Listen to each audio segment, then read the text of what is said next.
Jadi pada pagi hari ini saya akan membawakan sebuah cerita inspirasi yang berjudul Itu Baik.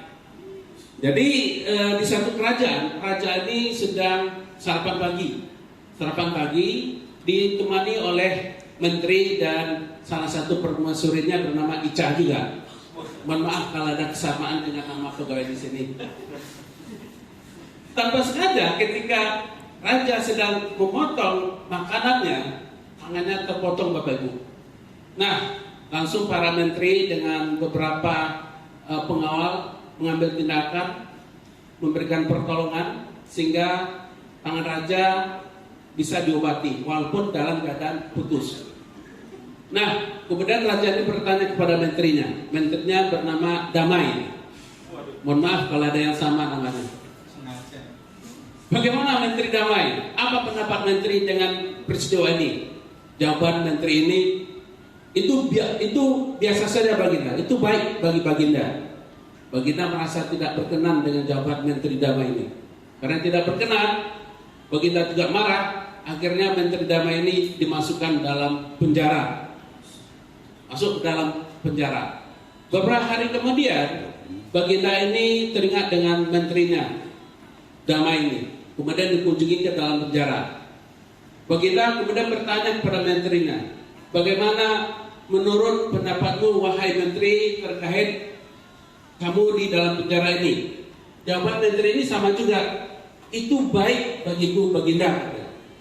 Baginda makin marah nih, dasar menteri yang aneh dibilang kan. Nah, kemudian hari berlalu, waktu berlalu, Baginda ini punya hobi berburu lagi. Kemudian disiapkannya salah satu menteri yang lain untuk mengikutinya berburu. Nah, dalam berburu ini Baginda ini memacu kudanya dengan sangat cepat mengejar buruan, dan ini tidak bisa diimbangi oleh menterinya yang baru ini, sehingga tertinggal. Kemudian Baginda ini tersesat di dalam hutan, kemudian ditangkap oleh penduduk yang masih bermukim di hutan ini. Melihat kegantengan raja ini, mirip saya lah gantengnya ya, kalau dilihat fisiknya mirip saya lah gantengnya kan. Ganteng, karismatik, penuh pesona. Kemudian timbul ide ini, melihat Pak Amron langsung ketawa nih, tutup mulut gak yakin ya. Boleh gak itu Pak Amron? Yakin lah. Iya, gak boleh itu Pak Amron, ganteng. Kemudian melihat kegantengan raja ini, mereka sepakat untuk menjadikan raja ini sebagai korban. Dikorbankan kepada sesembahannya, maka disiapkanlah segala sesuatunya. Ketika raja ini mau dikorbankan, ketua dari penduduk ini melihat raja lagi. Ternyata ketahuilah bahwa tangan raja ini tidak sempurna, tangannya dipotong. Padahal untuk pengorbanan itu harus yang sempurna, walaupun ganteng, karismatik, tapi tangannya cacat, tidak baik untuk dikorbankan. Maka raja ini dilepaskan. Maka raja dengan senang hati kembali ke kerajaannya. Kemudian dia teringat cerita menteri ketika tangannya dipotong, bahwa itu baik baginya.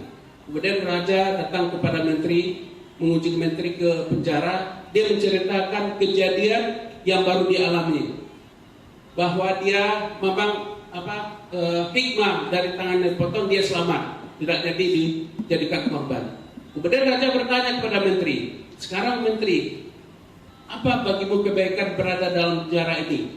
Maka menteri mengatakan, seandainya Baginda tidak masukkan saya ke penjara, kemudian mengikuti Baginda, mengikuti berburu, tertangkap, karena walaupun Baginda ganteng, saya kurang ganteng, tapi kan saya lengkap semuanya. Bisa jadi ketika Baginda tidak bisa dikorbankan, maka saya akan dijadikan pengganti Baginda. Tapi karena saya di penjara, maka saya tidak dijadikan korban.